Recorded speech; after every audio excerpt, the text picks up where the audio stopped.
Bum bum bum bum bum bum bum bum bum bum bum bum bum bum bum bum.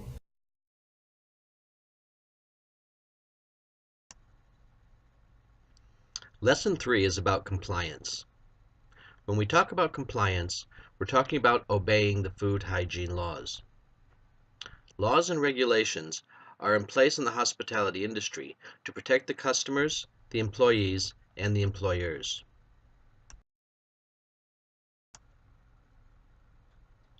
Let's look at the definition of some of the terms we'll be using. Legislation is a law. It must be followed. An act is a law that has been passed by Parliament. A regulation is a law that's been passed by a trusted authority. Codes of practice are information and guides on how to meet the requirements of the laws.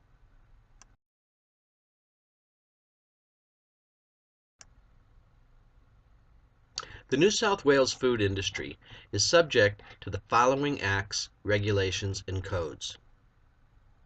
The Food Act 2003 New South Wales is the overriding legislation in New South Wales. It prevents the sale of unsafe food and prevents food businesses from misleading customers. The New South Wales Food Authority was established in 2004. It developed the Food Regulation 2015, which aims to reduce foodborne illness. Food Standards Australia New Zealand, or FSANZ, is an authority that was established by the Food Standards Australia New Zealand Act 1991. FSANZ developed the Food Standards Code that serves both Australia and New Zealand. It was recently revised in 2016. The Food Standards Code is designed to ensure a safe food supply and well-informed consumers. 3 other laws relate to food and are enforced by other agencies.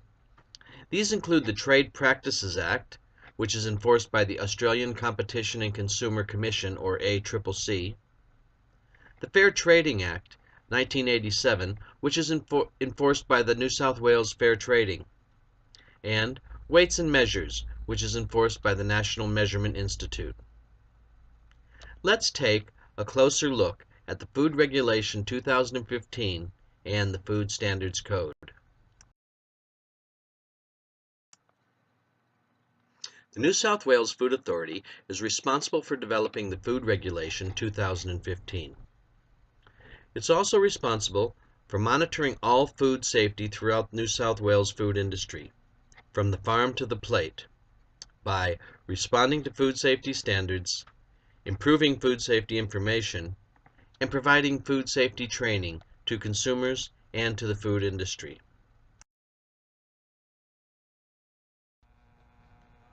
Here are some definitions from the Food Standard Code.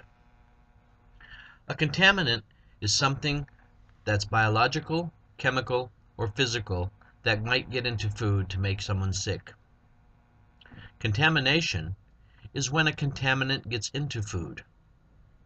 And potentially hazardous food is food that needs to be kept at a certain temperature to prevent microbiological growth.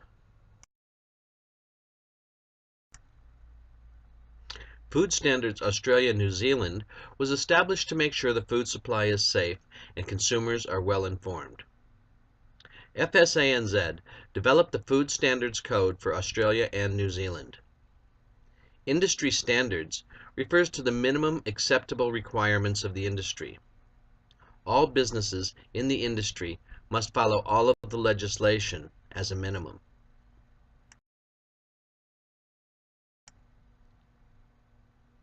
The Food Standards Code ensures that no new food products are available to consumers without meeting strict standards. The code is divided into 4 chapters. The first chapter covers labeling, use-by dates, and nutritional information, as well as additives. The second chapter is about standards for particular classifications of food, such as meat, eggs, vegetables, fruits, seafood, etc. The third chapter covers food safety standards, and the fourth chapter covers primary production standards for seafood, poultry, meat, dairy, and cheeses.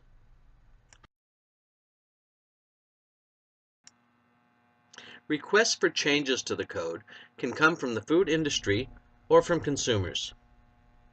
FSANZ is also responsible for food recall. Recall means removed from sale, distribution, or consumption. Food is recalled if it poses a risk to customers.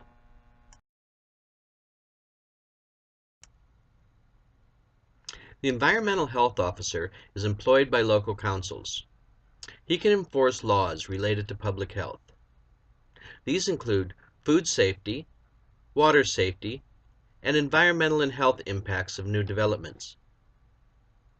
The Environmental Health Officer also conducts health education programs, writes policies, prepares documents, and investigates public health issues. Click on the arrow to learn more about the Environmental Health Officer.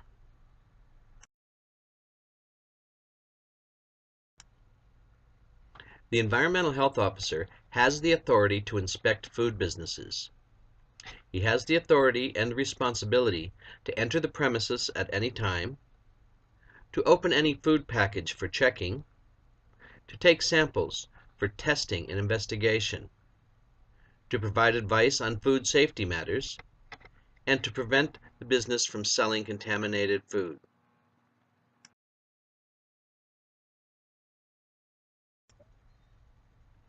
The Food Act 2003 requires certain businesses to have a certified, trained food safety supervisor employed on site.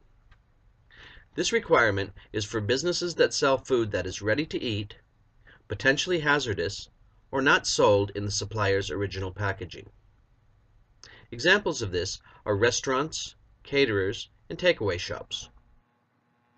Businesses that do not require a food safety supervisor include cafes that only serve coffee and heat milk, not-for-profit organizations such as a sausage sizzle fundraiser, schools, correctional centers, or businesses that only slice meats, cheeses, or fruits and vegetables.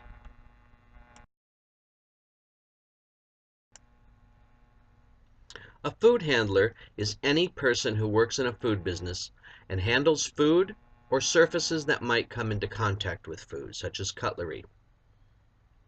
A food handler is required by law to follow all regulations. Food handlers are also required by law to follow HACCP.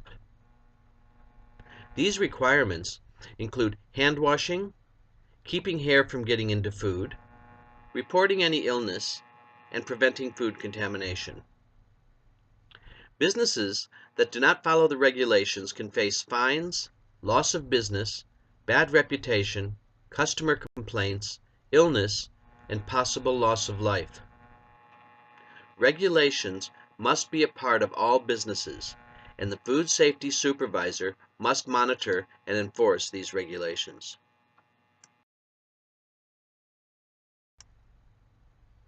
Now let's check to see what you've learned in this module. Click on the link and you'll be taken to an online quiz. Enter your name and the access code. You will be given 20 minutes to complete the quiz. The results will be sent to the teacher.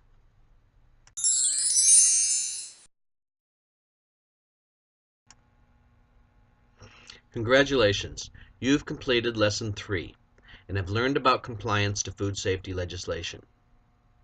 Please proceed to Lesson 4 to learn about food contamination and foodborne illness.